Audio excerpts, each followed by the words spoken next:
What's up, class? So it's Dr. Green here, and we are going to discuss biological diversity, which is the first unit of Bio 131 Life Sciences. So you can access that here in the Bio 131 Life Sciences Notions page, which you should have a link to. So, introduction to biological diversity.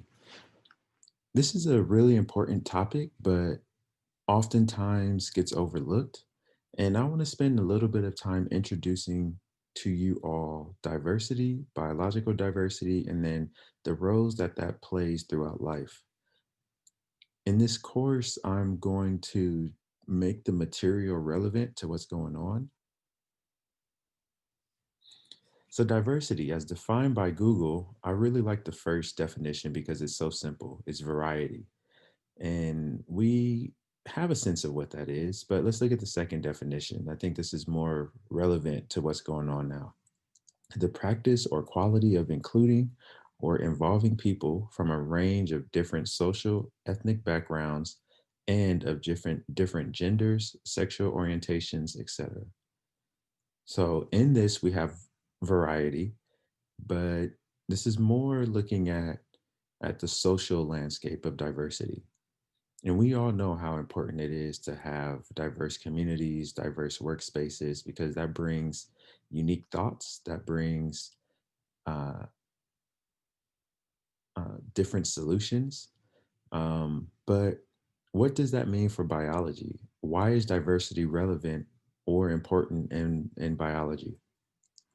So I want to start with the tangent of I think it's a Disney Plus series, One Strange Rock, and is narrated by Will Smith. And watching this, it recently came out, maybe just this past summer. Um, I could be wrong about that, but it discussed in the first episode, it discussed this things called diatoms. And I've heard of them before, but I hadn't really given them much thought. So I wanted to share this with you because it's an excellent introduction to biological diversity and its importance. So here's a picture of a diatom or a bunch of different diatoms. And the first thing you notice is all of the different shapes. You see different sizes. You also see different colors, which I'm not 100% sure if this picture is artificially colored or not. But I mean, you see a lot of circles, but then you see a lot of triangular structures. You see some oblong structures that look like ovals, even a few bow and arrow kind of structures here. So you see a lot of different patterns. And why is this important? Obviously, there's almost, I mean, you can almost for certain say that no two diatoms will look alike. And we know that's the same for snowflakes, that no two patterns of snowflakes are identical. Um, with humans, no two humans are identical, even if you have identical twins. Genetically, they may be similar, but still the way that they interact with the environment is much different. So, why diversity in biology? So, I want you to think about that as we go through this class. So, let me explain to you what these are. And I just have a few fun facts because I'm no expert here. If you want to learn more, you can access a few resources by clicking on the here, or look at this peer reviewed journal by clicking here in the second line. But just briefly, diatoms are considered microscopic algae, and they live in both marine life and in soil. Okay, so these are microscopic organisms. They range between 2 and 200 microns in length. So if you just look at that scale between 2 and 200, that's two orders of magnitude, right? That's pretty big. That's a pretty large range of scale. Um, and so, for example, the diameter of human hair ranges between 17 microns and 180 microns. So these things are about usually the size of the diameter of a human hair. Okay. And yet, with them being so small, diatoms make up a significant amount of the Earth's biomass. So when we talk about biomass, what we're really referring to is the biological material, the living material that is on the earth. And generally, we consider that as carbon. So you can think of trees contributing to biomass, we as humans and the animals and all of the uh, plants and that are on Earth, they all contribute to biomass, including microscopic organisms, bacteria, um, algae, fungi, all considered biomass. Um, these diatoms contribute to about 20 to 50% of oxygen produced by the Earth each year. So not only are they super, super small, but look at what they're responsible for. Right? 20 to 50% of the oxygen produced by the earth. And it's amazing to think because we used to, or we always hear that the forests, that the trees are what provide majority of the earth's oxygen. And it wasn't until recent years that it's actually the ocean. It's the microorganisms such as diatoms and a lot of the other uh, organisms that live on the surface of the earth are actually the mass producers of oxygen within the earth's atmosphere. Okay. Um, and then this last cool fact is that the Amazon basin is fertilized by 27 million tons of diatom shell dust, which is brought over from the African Sahara Desert.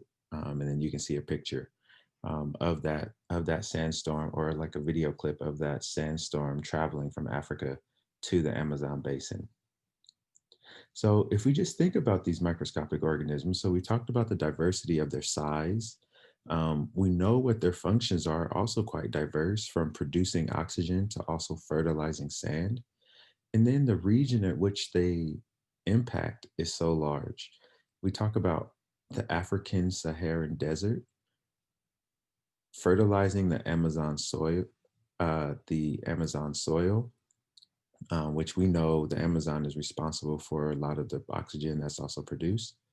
Um, but in that travel from Africa to South America, I'm sure a lot of those diatoms get caught up in multiple sandstorms, hurricane storms, and brought over to the Caribbean, to Mexico, and even to the southeastern parts of the United States, which is where you all reside.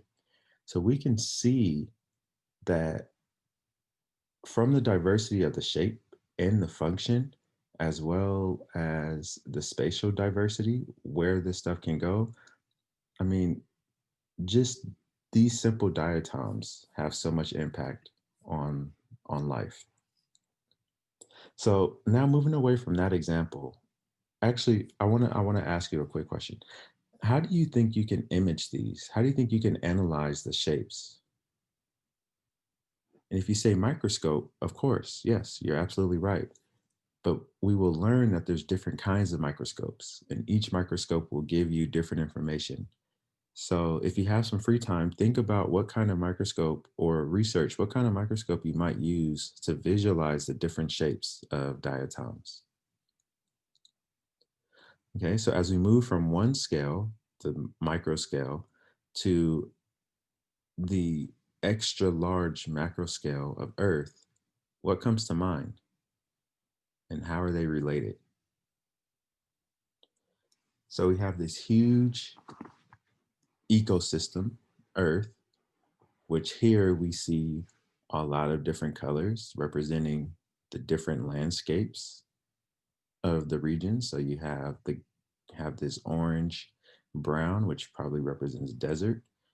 You have this green region in Central Africa, which is the forest of the jungle. Um, and then you have this mountain range like area. And you can see that across the globe. You also see these weather patterns, not shown here, but as mentioned before, you can see dust traveling. You can see lightning strikes occurring. So just as these were once living and had such importance in the dynamical processes of life, including producing oxygen, fertilizing soil for new life. Uh, the earth itself is actually very dynamic. So, from the micro scale to the macro scale, every organism plays a role as well as their diversity. So, here are some of my thoughts. I like to think of it, Africa being the heart of the planet. So, thanks to its seemingly unlimited natural resources, although that's not fully true. But again, if we think about how much sand that's being transported over the uh, from the desert, uh, the Sahara Desert to the Amazon basin, 27 million ton a year. I mean, that just tells you how much sand or diatom shells exist just in that region. 27 million ton a year. This has been going on for how many years? I mean, yeah, you can do the math. The beautiful colors and weather patterns, I really look at that. And then the diversity of life, ranging from microscopic life forms to the estimated 88.7 million species. And that's just what we know so far. So if you think about it, it's only been 200,000 years since humans first started walking Earth. What are the chances, with the universe being as large as it is, do you think life exists in other places? That's a tough one. Another question: what are other examples of biological diversity? And then, can you identify factors that decreases diversity? What about solutions to help increase biodiversity? And these are thoughtful questions I want you to be thinking about, because as we consider, or as we strive for the fight of equity in social change, we also have to consider that there is a equally important fight for equity in biological change to increase biodiversity. And it's crazy how we're dealing with the same stuff that nature is doing, except if you think about what's causing the lack of diversity or this decrease in diversity, some of those factors are climate change, industrialization, farming, pollution, whether that's plastic pollution or toxic pollution, the release of oils and other toxins into our environment, killing off different species. I mean, there's so many different factors. And if we don't take control over what's going on at the biological level, it's going to be difficult for us to control what we do at the social level. So consider that. Lastly, I want to leave you with this link to David Attenborough, who you've probably seen some of his work. He has made numerous of lovely videos, movies, documentaries about Earth and life. His most recent one is a look over his life and things that he's learned. In this specific video, he talks a lot about diversity and the lack of biodiversity over the decades. So you can literally see how the number of species in terms of percentages is decreasing decade by decade by decade, to where we're close to like 30%. I think it's either 40 or 30% of what we should have.